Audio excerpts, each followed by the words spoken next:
So, welcome to the evaluation bit after the games. How did this deck do? Was it fun to play? Well, very fun. This was really fun. Ramping out Eldrazi, Titans, ramping out Elashen, or just surprising them with a mirror entity and turning all those 0/1 tokens into huge threats was pretty amazing. The first game against a Soul Sisters deck was, well, pretty close, even down to the last second, and unfortunately we ran out of time.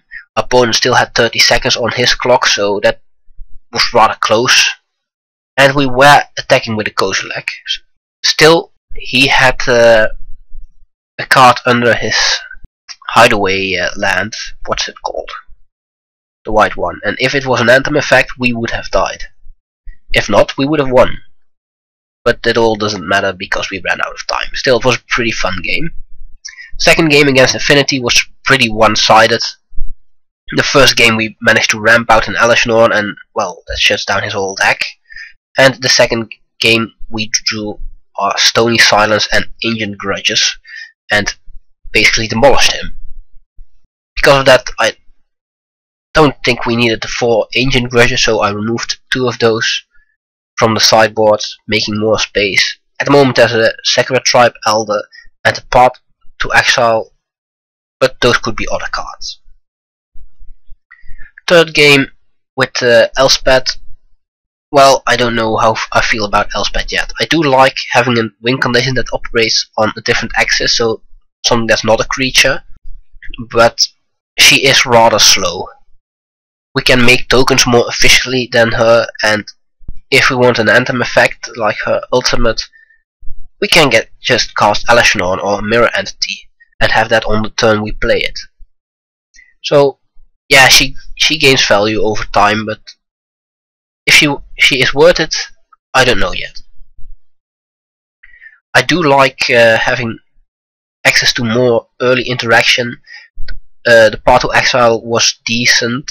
We don't like giving them the lands, but it's a compromise for having such an awesome removal effect. The Lightning Bolts are pretty stellar, and the Flame Slashes also work pretty well. Rending Volleys have been great whenever we got to bring them in, not only against Splinter Twin but also against the Absalom deck, the Wild Leaf Lieges.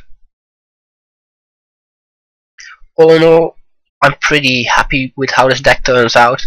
It does what it's supposed to do, and that is grind out those long games, play threats that can't be answered with a single removal spell, and win the long game by having by card advantage or just surprising them with an all-out attack after pumping the team with a Mirror Entity or an Elashen.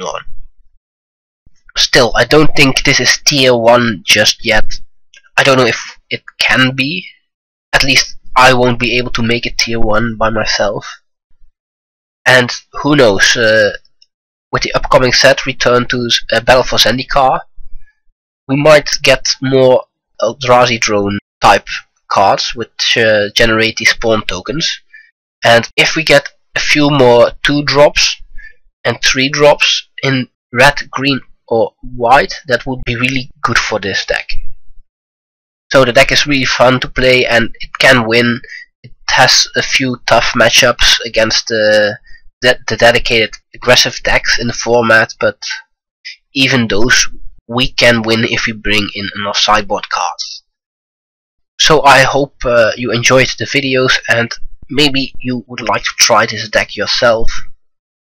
I would recommend it because it's really fun to play, and hopefully I will see you next time.